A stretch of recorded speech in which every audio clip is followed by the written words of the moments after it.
Hi, I'm Dion, and you can find me on actionfactory.co.za.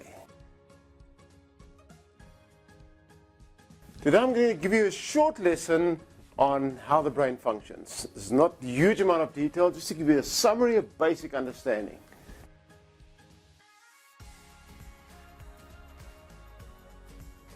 First thing we need to understand is we have a brain, and the brain gets filled with information. Information, raw data that just comes out from the outside world towards our brain. Now, we need to understand how the brain collects this information, this data. That's step one. All right, now, the brain absorbs data, information, through the five senses. What I can see, what I can smell, what I can taste, what I can feel, and what I can hear. So, let's just take one of those senses. Let's take the visual sense. How much can you see around you?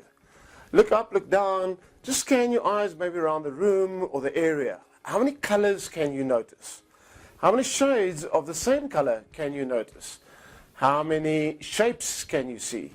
How many patterns can you see?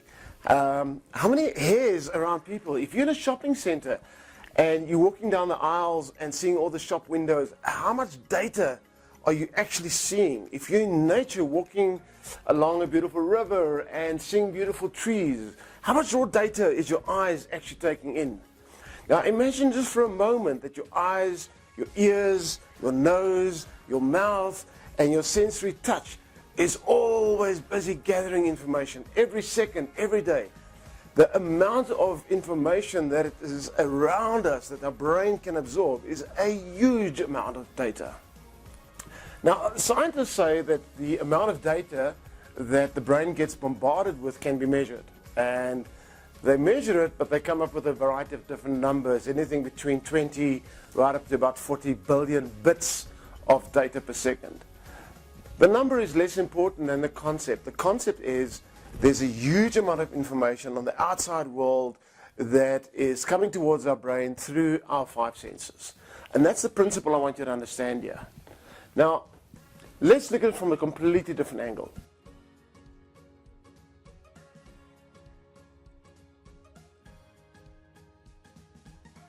I'm going to use a comparison between a machine shooting tennis balls at a player with a racket or a net and the human brain. So let's imagine for a moment that this machine is shooting out approximately 10 tennis balls every hour.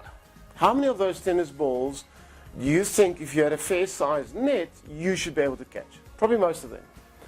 Let's take the same machine and we shoot out 10 balls every minute. That will reduce the possibility of you catching all the balls. But 10 balls per minute, you should be able to catch all 10 balls. So let's make that time frame even smaller. Let's say 10 balls every second. It's very clear that your brain, your net, would be able to now catch less balls because there's more balls coming at you. Now, if I compare the amount of tennis balls coming towards you every second to the amount of raw data in the world coming towards the brain every second, I will have to shoot between 20 to 40 million tennis balls at you every second. Every second. How many tennis balls would that make? Would you be able to even breathe, survive with all of those tennis balls coming in? Now, the brain has the same problem. Imagine focusing, taking your attention and consciously being aware of all this raw data that's incoming. We will drown. In fact, our brains will probably explode and we will go completely bonkers. So what must my brain do? How do I cope with all this information that's incoming?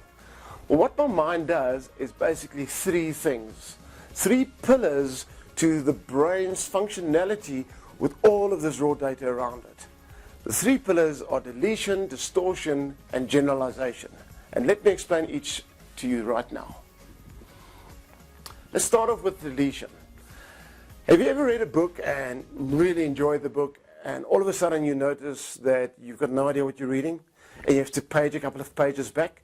Your brain just somehow deleted that information. Or you're driving your car from here to there and you arrive there and you notice the last half an hour is just gone. You don't know what happened to it. You can't even remember how you got to this point. in a sober condition. The brain deleted that information. There are times when we speak to our loved ones. I love my wife. I love having conversations with her, looking into her beautiful eyes, mesmerized by what she's saying. And there are times when she'll ask me a question, and then I realize, I have no idea what you've just said. I've just deleted that information.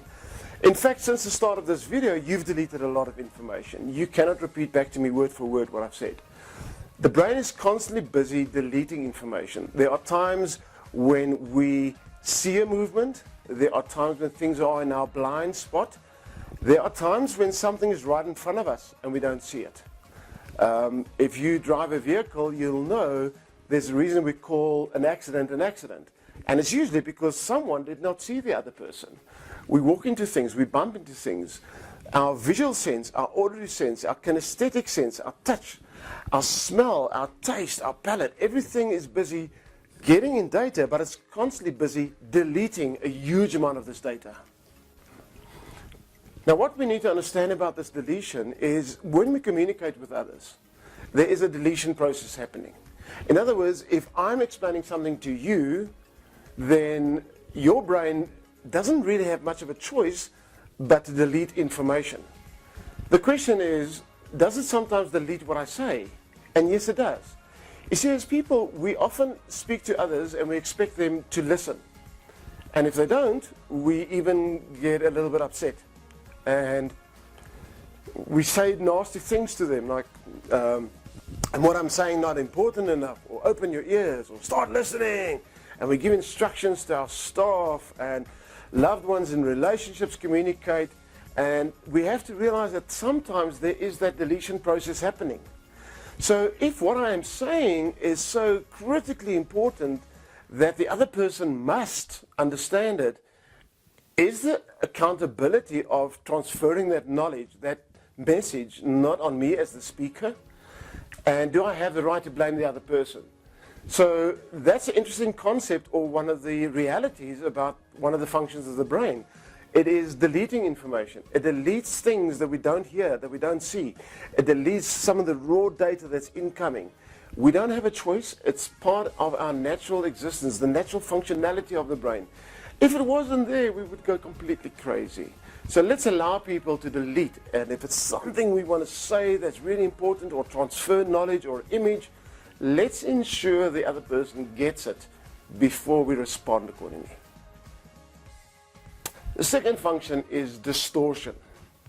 Distortion, does the brain distort information? Absolutely. We can look at the same thing from a different angles, and we can sometimes see different images. Now, the way the brain functions is it has what we call, or I call, the cup of knowledge. That's all the experience and all the knowledge that the brain has gathered over its time frame of life. Now, when new information comes towards the brain, the way the brain learns, it first looks at what's inside the brain already, then looks at the incoming data and asks, is there some form of connection? So if I would want to teach a 5-year-old mathematics that's got no prior mathematical knowledge, I cannot start off with this huge engineering equation, mathematical equation. In fact, I cannot even start with basics. I cannot say the principal concept of 1 and the principal concept of 1 combined gives me a principal concept of 2. The 5-year-old brain would not comprehend, would not understand, because there's nothing in the reference platform, that part of knowledge, that equates to the incoming information. So what it will do, it very often would delete it, or it will distort it to make it fit. Now, how do we then learn? Well, simply, what I'll do with the 5-year-old is I'll say, here's 1 apple, and here's 1 apple. And the two combined makes 2 apples. So now the brain will use some of the information that's already in the pot and take the new information, link the two, and come up with a new understanding. That's how we learn. We link information to what we already know. So let's talk about distortion. And I'm going to use a very simple example. There's 3 letters on the screen. C-A-T. I'm not going to say the word. I want you to read that word and now create an image inside of your mind when you think of that thing. So when you see that word, what is the image that comes up inside of your own brain? Now here's the point. Some of you might see a cat, domestic animal. Some of you might see a caterpillar, a big yellow earth-moving piece of equipment, or even the brand, the shoes, or it stands for an acronym, Central African Time. But let's take a domestic animal. Some might see black ones, red ones, black and white, grey cats, large cats, short hair cats, long hair cats. Some of the cats might be lying down, some might be eating, some might be sitting on a wall, lying on a bed, doing different things. We all have our own internal image of what the word cat represents. And that's the distortion part. So what has happened is you saw a word on the outside, that's external raw data, the word cat. You then took your pot of knowledge, your past experience, and the incoming information, the word cat, you distorted according to what is already in your pot of knowledge. So when we communicate, I want us all to remember that there are times when we communicate with people in the work environment, with people in our personal space, our relationships, our family, our friends. And when we communicate, please, we need to realize that we are communicating from our platform of knowledge. So if I give an instruction to employ you or someone else, I'm doing it from my platform of understanding, from my pot of knowledge. But when they receive the data, some of it could be distorted according to their platform of knowledge. So it's critical for me, again, as a coach and as a communicator, to ensure that when I transfer knowledge, one, it's not being distorted, two, that it's not being deleted. The third thing the brain can also do, obviously, which is the next subject, is generalization. Now, what's generalization? Generalization is when the brain takes some of this raw data and puts it into a group, into a box very quickly. So I'll give you a good example.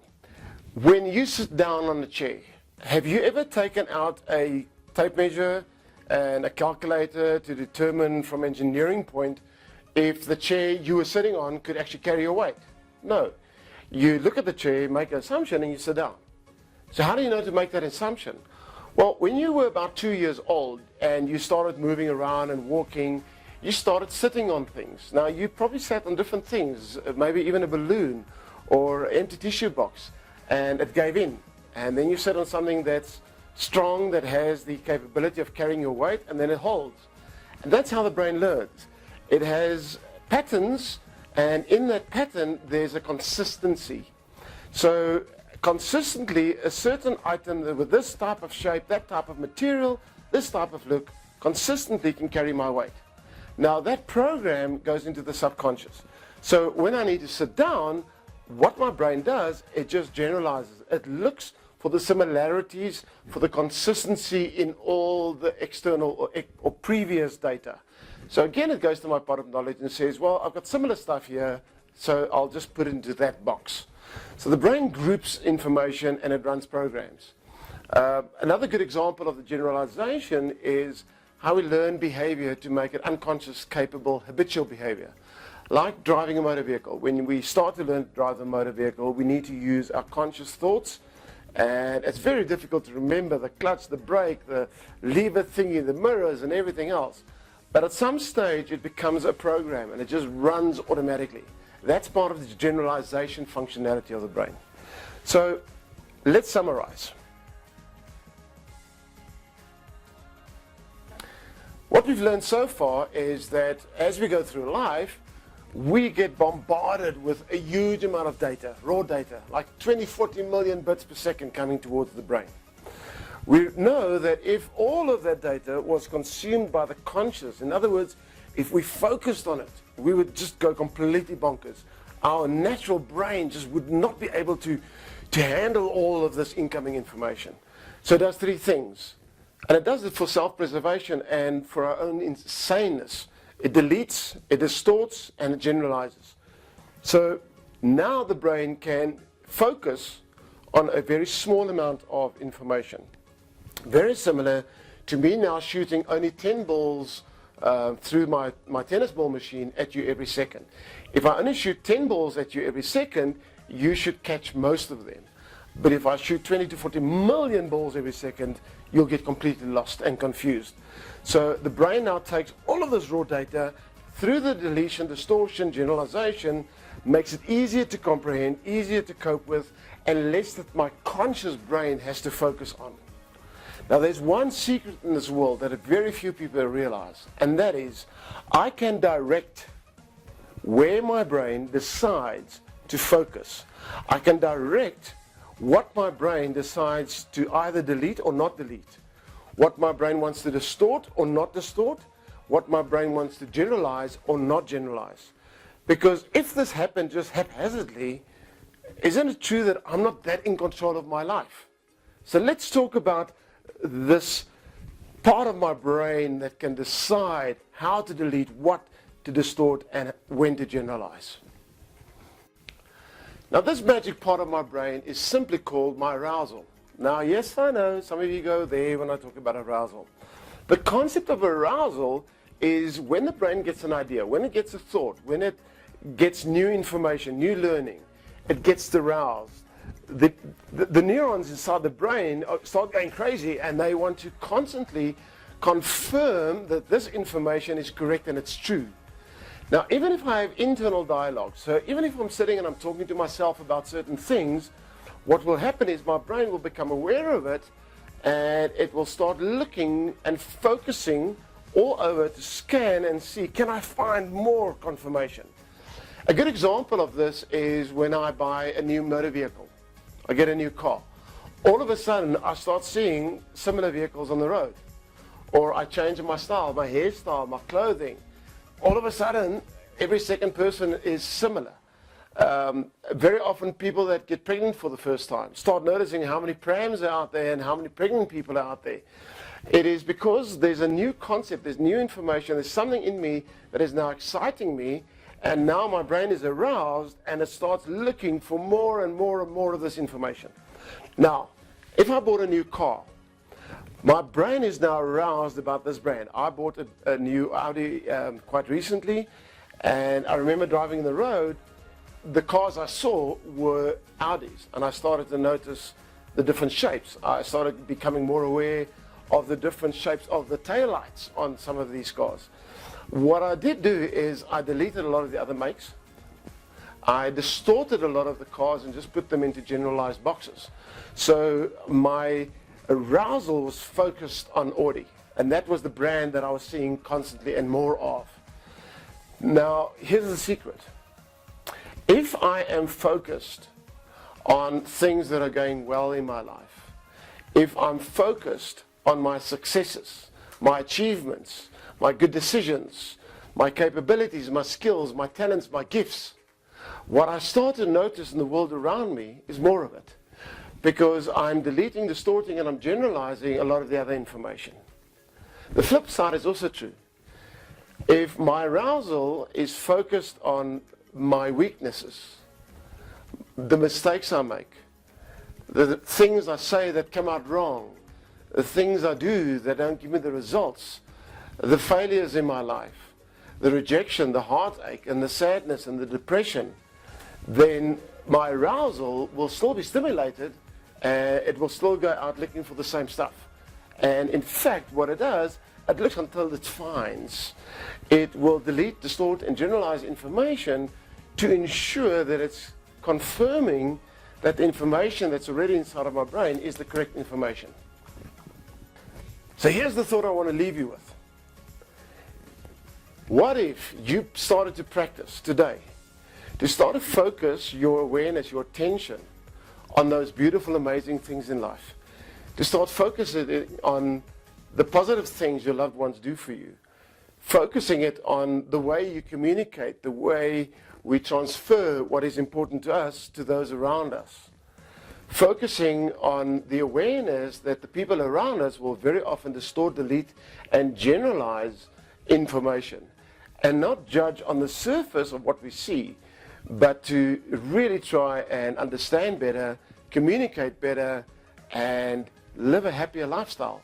Because I can be happier, I can be more successful, I can be more filled with enthusiasm in my world if I take my arousal, my focus, my attention, and I place it on those things around me that gives me joy, that stimulates me, that makes my brain happy and my neurons fire.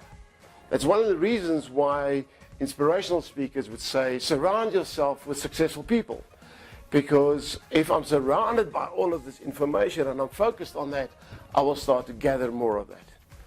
If I'm surrounded by negative people and I focus on all the negative, what I will find is more negative. The choice, if I want to have an amazing life or have a mediocre or a depressing life, to a large extent, lies with me. So I hope that this lesson has taught you something, it's given you a new understanding, and that we'll see you on one of our training courses at Action Factory soon.